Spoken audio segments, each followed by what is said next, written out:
Commission গঠন করুন, শিক্ষা কমিশন গঠন করুন এবং শিক্ষা কমিশন গঠন করে অচিরে এমপিওভুক্ত শিক্ষার যে সমস্যাগুলো রয়েছে সেগুলো চিহ্নিত করুন। আপনারা দেশের জাতির বিবেক এবং আপনাদেরকে বসানো হয়েছে হাজারো শহীদের রক্তের বিনিময়ে।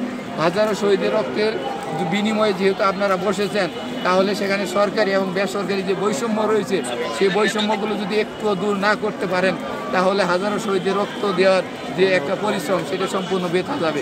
আমরা সরকারকে বলতে চাই যে আপনারা মানবিক দিক বিবেচনা করা হলেও আপনারা দেখেন যে আসলে এমপিওভুক্ত শিক্ষকরা কতটা অসহায় হলে এই জাতীয় প্রেস ক্লাবে এসে দিন রাত 24 ঘন্টা কুকুরের সাথে বসবাস করে। আপনারা আমার পিছনে দেখছেন যে এই সকল যে শিক্ষকগুলো রয়েছে রাত্রেবেলা কুকুরের সাথে বসবাস করে, বিড়ালের সাথে বসবাস করে, কোনো নিরাপত্তা নাই। কিভাবে তারা এখানে আছে খোলা আকাশের নিচে মশা ধরে, তারপরে টয়লেটের সুবিধা নাই, প্রস্রাব করার সুবিধা নাই, তারপরে ঘামে গোসলের কোনো সুবিধা নাই, তারপরেও এখানে বসে আছে শুধুমাত্র তার মৌলিক চাহিদা পূরণের জন্য। আজকে যে সকল শিক্ষক রয়েছে তাদেরকে আমি আপনাদের পক্ষ থেকে বলতে চাই, আপনারা একটা সুমারি করেন, ঋণ সুমারি। দেখবেন যে বাংলাদেশের সকল পেশার মধ্যে সবচেয়ে বেশি ঋণগ্রস্ত শিক্ষক রয়েছে এই এমপিওভুক্ত স্কুল, কলেজ, মাদ্রাসা এবং কারিগরি শিক্ষা প্রতিষ্ঠানের শিক্ষকরা। আপনারা জাতির বিবেক, আপনারা আমাদেরকে বাঁচান, আমরা দেশের শিক্ষা ব্যবস্থাকে বাঁচাতে চাই। আমরা একটা বিষয় বলতে চাই যে আমরা আছি বিদায় ওই সচিবালয় আছে এবং ছাত্র আছে বিদায় শিক্ষক আছে। আমরা না বাঁচলে সচিবালয় বাঁচবে না এবং ছাত্র না বাঁচলে শিক্ষকও বাঁচবে না। আমরা সবসময় বলতে চাই ছাত্র, শিক্ষক, সচিবালয়, জনতা আমরা গড়ে তুলব একতা। কিন্তু এর ভিতরে যদি আমাদের মধ্যস্থানকে যদি আপনারা কলঙ্কিত করেন, তাহলে এই জনতা আর থাকবে না, একতাও আর থাকবে না।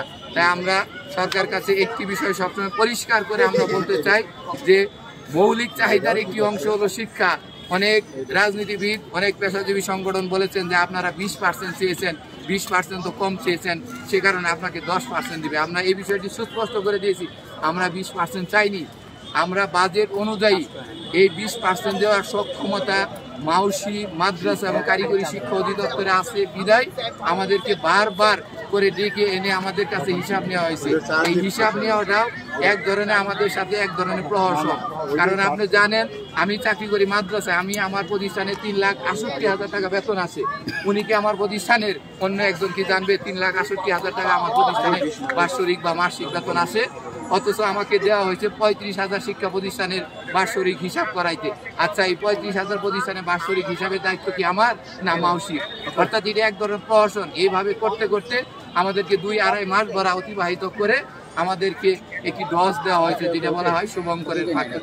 আমরা সবই বুঝি, আমরা সবই জানি, শিক্ষকদের সাথে রাজনীতি করতে আসবেন না। এরকম শিক্ষকরা অসংখ্য রাজনীতিবিদ, অর্থনীতিবিদ, এমনকি নাসার মতো একটা